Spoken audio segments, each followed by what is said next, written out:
संस्कृत ज्ञानम के YouTube channel में आप सभी का हार्दिक अभिनंदन। नई दीपमणिका के सफर नामक आज हम पाठ 11 साहित्य सुधा के विषय में पढ़ें। पाठ को पढ़ने से पहले इसके शब्दार्थ पर दृष्टि डालेंगे। अपूर्वः अनोखा, खुशः खजाना, व्ययतः खर्च करने से, क्षयं नाश को, पुच्छः पूछ, विषाणहीनः सींग रहित, तृणम घास, भागधेयम भाग्य, अभ्युत्थानम उन्नति। सृजामि मैं रचना करता हूँ, परित्राणाय रक्षा करने के लिए, दुष्कृतां दुष्टों के, संस्थापनार्थाय स्थापना के लिए, संभवामि मैं पैदा होता हूँ, हेतु कारण, संगह आसक्ति, अकर्मणि कर्महीनता में, गरियसी महान। प्रस्तुत पाठ श्लोक पर आधारित है। साहित्य सुधा अर्थात विद्या अध्ययन की अमृत। प्रस्तुत पाठ में हम श्लोकों का उच्चारण, अनुवाद तथा अन्वय पढ़ेंगे।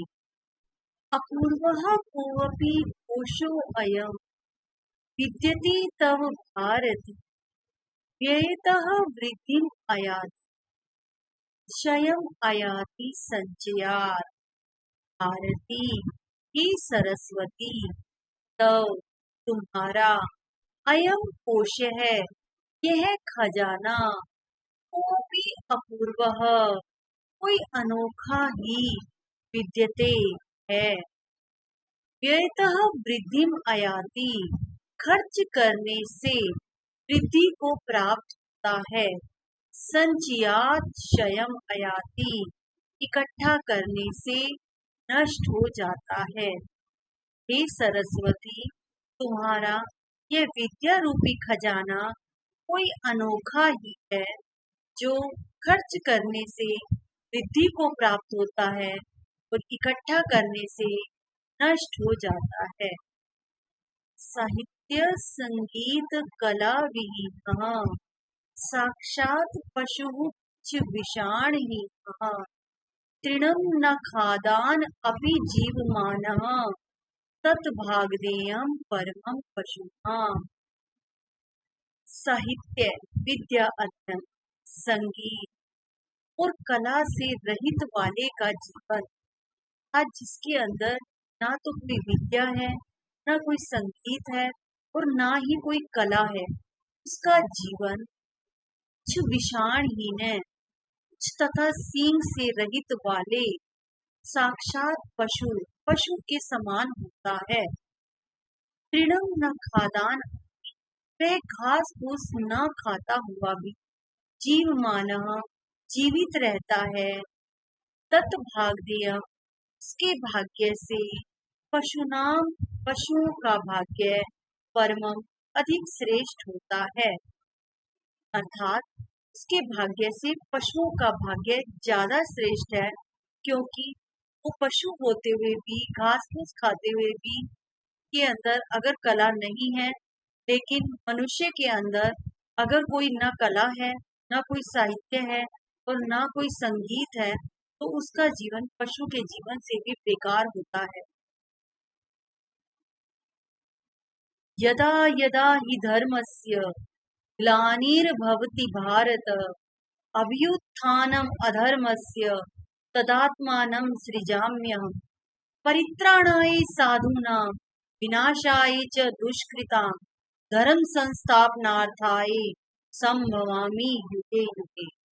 अर्थात ही निश्चय से, भारत, हे अर्जुन, यदा यदा जब जब धर्मस्य ग्लानिः भवति, धर्म की हानि हो जाती है, जब जब धर्म का नाश हो जाता है, अधर्मस्य अभ्युत्थानम अधर्म की उन्नति हो जाती है, अर्थात अधर्म बढ़ जाता है, तदा तब, अहम मैं, आत्मानम अपने आप सृजाम्य हूँ, अपने आप की रचना करता हूँ। परित्राणाय साधूनाम, साधूनाम परित्राणाय, सज्जनों की रक्षा के लिए, दुष्कृताम च विनाशाय, और दुष्टों के विनाश के लिए, धर्म संस्थापनार्थाय, धर्म की स्थापना के लिए, युगे युगे संभवामि, हर युग में पैदा होता हूँ। भगवत गीता के श्लोक से संख्या नंबर 7 और अध्याय 4 से लिया गया यह श्लोक था।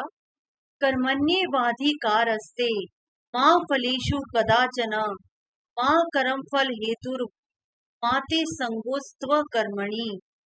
हे अर्जुन, ते कर्मणि एव अधिकार है, तुम्हारा केवल कर्म पर ही अधिकार हो। कदाचन फलेषु मां, कभी भी उसके फलों पर नहीं। कर्म फल हेतु मां भू, तुम कर्म के फल को कारण नहीं बनाओ। संगे अकर्मणि मां अस्तु, और तुम्हारी कर्महीनता पर आसक्ति भी ना हो, अर्थात तुम निरासक्त भाव से कर्म करते रहो और तुम फल की इच्छा मत करो। अपि स्वर्णमयी लंका नामे लक्ष्मण रोचते, जननी जन्मभूमि स्वर्गादपि गृहसी।